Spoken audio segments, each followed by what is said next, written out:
Depuis le 8 décembre 2004, ces 4 barons du régime n'ont pas changé de portefeuille. Commençons par le ministre d'État, Jacques Famdongo, qui cumule 19 ans au poste de ministre de l'Enseignement supérieur au Cameroun. Il a toujours clamé sa fidélité au président, poussant le zèle en 2011 quand il affirmait être une créature, un serviteur, mieux, un esclave du président de la République. Et plus récemment encore, concernant le don controversé de 500 000 ordinateurs PBHEV, il déclarait en 2019 que 32 gigas de disques durs dans la nouvelle technologie étaient supérieurs à 500 gigas. Fin de citation. Autre visage de cette longévité, Hélé Pierre. Depuis sa prise de fonction en 2004, le ministre élabore de nombreuses stratégies pour contrer le changement climatique au Cameroun, mais sans pourtant mobiliser les moyens financiers.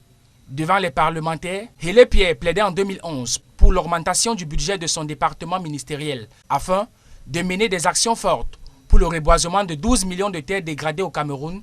Madeleine Chuente, la ministre de la Recherche scientifique, cumule elle aussi 19 ans à son poste. Elle se fera remarquer particulièrement au plus fort de la pandémie à coronavirus par sa prise de position sur les chauves-souris. Et pour compléter la liste, Luc Magloire Mbaga Tangana, le ministre du Commerce, depuis 19 ans, n'a pas changé de bureau.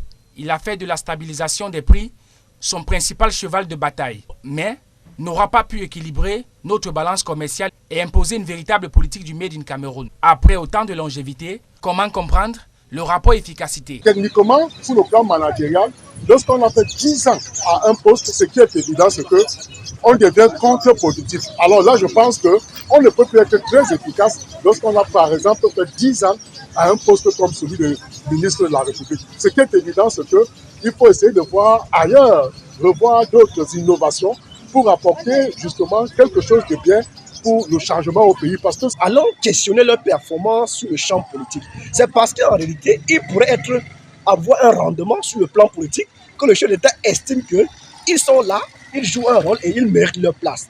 Parce que du point de vue de la compétence, du point de vue de la performance, on peut se poser des questions. C'est problématique ou encore c'est questionnable. Quoi qu'il en soit, ces ministres se rapprochent vers le record de 20 ans au même poste, comme ce fut le cas de l'ancien ministre des Pêches et des Industries animales, Amadioda Adjoudi, de 1984 à 2004.